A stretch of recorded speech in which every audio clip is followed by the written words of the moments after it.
ئەوڕۆکە باسی غودەی دەکەین. غودە چییە؟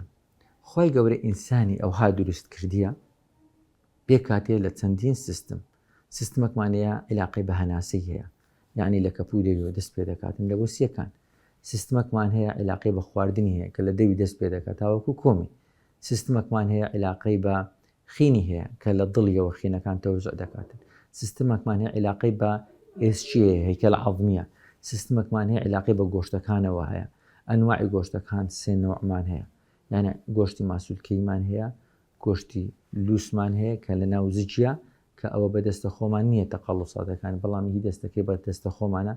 گۆشتێکمان هەیە کە هی دڵە لە بن ئیرادەی خۆمان نییە کەەوە حرەکاتەکانی پێ بکەین.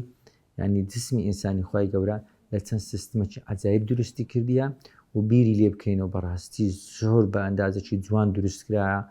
هەر ئەلێرکانە ئەوەن دونی تەمەشا بکەی پرچ هەیە درێژ دەبیتەوە بەڵام دەماری تێدا نییە، بەڵام لە بنی دەمار هەیە لێ ئەوە دەست بە پرچ دابینی هەست پێ دەکەی تەمەشا دەکەی برۆمان هەیە. ئەو بروێ وەکو کەوانە چیە تاوەکو ئارەقین و چوانی نێتە ناوچاوی تەمەشاکە دێت ئێرە و دێتی ئێرکوان ئەوها لە بەجوانی تا دوای ژێرکان ئەوها لە خەتە چلۆ دروست کردی خی گەوری دێتە خوارێکە لێیەکە ئارەق نەکەوتە ناوچاوی ئەو برۆیە زۆر درێژ نابیتن. دوای برژانگمان هەیە ئەو برژانگەیە خی گەورەوە دروستکردی درێژ نابیتن و تێکەر نابن، یعنی لای سەر و خوارێگەر تێکەر بە زۆر مشتەمەل و دروست بوو، یعنی گەروەچ پرچی باە کێشە دروست دەبوو، یعنی سیفاتەکەی. دوای ڕدێنمان هەیە، دوای سمێرمان هەیە، دوای مووی ناوکەپومانێ هەرێکە مواصفاتێکی تایبەتی خۆی هەیە. تەمەشاکە مووی کەپووی ئەستورترا چ دەکاتن وەکو بێژینجی فلتری ئەو هەوای دەکات کە بە کەپووی هەردەمشین، یعنی لە هەمان کەدا زۆر درێژ نابیتن چونکە گە زۆر درێژ بە زۆر ناشیرن دەبوو. یعنی خی گەورە بە نەوعی ئینسان دروست ئەو بەس مووەکەی سەر قەلبمان دوای دێنە سەر پێست عالەمەکی زۆر زۆر عەجیبە. یعنی خی گەورە ئەوها ئینسانی دروست کردیە کە گەورەترین ئەندام لە ئینسانیدا پێستە. ئەو پێستەیە تەصفی ئینسانی دەکا هەوای هەناسەی ئینسانی پێدەدرێتن، یعنی بەشێک لەو ئەوەی کە دەیخۆین لە پێستیەوە دێتە دەرێ، یعنی تەڕی دەکات شێداری دەکاتن لەگەر جەوەکەی لێڕادەینیتن لەبەر ئەوەی بە هەمان شێوە نیزامێکی تکە هەیە پێی دەرێن نیزامی هۆرمۆنی. خی گەورە ئینسانی وا دروست کردیە لە ناو بنمێشی غودەکەیە پێی دەرێن غودەی سنەوبەری پیتوتری گڵاند. ئەو پیتوتری گڵاندەیە هەنچی یەک دنکە تەزبیحیە وەکو حەجم، بەڵام لە دوو بەش پێکاتێ بەشی پێش و بەشی پشتەوە کەەوە کۆمەڵک ئیشی زۆر گەورەی حساس دەکات لە ئینسانی. یەک لەوانەیە کە ڕێژی دێخیتن سڕێک دێخیتن ئەو غودەی دەرەقی. غودەی دەرەقی چییە؟ غودەی دەرەقی وەکو پەپولە چییە؟ پەپولەش ئەلێکوانە تەسویر بکەیت ئەگەر جەماعەتی کۆنتڕۆل ڕسمی غودەکی لەسەر ئەوکەی دابنێت تاوەکو خۆشەویستان زیاتر ئاشنا ببن.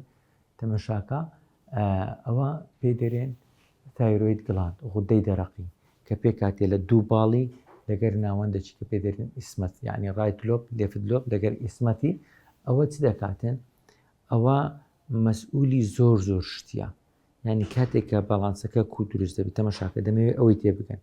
پیتوتری گڵاندمان هەیە لە مێشتچی هۆرمۆنەکی دەردەکات پێی دەرێن TSH تایرۆید ستیمولێتینگ هۆرمۆن.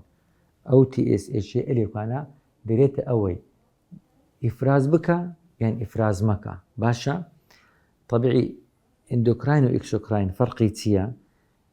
ئیندۆکراین یعنی مباشر دەڕژێتە ناوخێنی، ئیکسۆکراین یعنی بەڕێڕەوەکی دەکەویتە ناو دەکتەش. لۆ نمونە غودەی تفمان هەیە لێرکوانە ئیکسۆکراینە لە ڕێگەی شتێکەوە بۆ ڕێکەوە تفەکان دێتە ناو دەومان.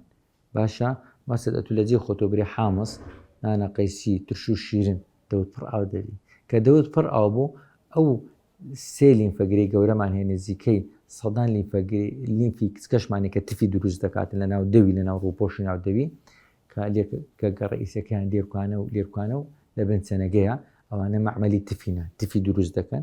کاتێک کە دەرێ حامز نانە قەیسی ترش و شیرن دەوت پڕ ئاو دەبیتن لەبەر ئەوەی ئەوان دەڕژێنە ناو ڕێڕەوەکی دەکتی هەیە. بەڵام غودەی تایرۆیدی دەکتی نییە، مباشر دەڕژێتە ناوخێنی، یعنی مباشر ڕەبتی هەیە بە ناوخێنی. میهرەبانی دڵسۆزی و لێزانی.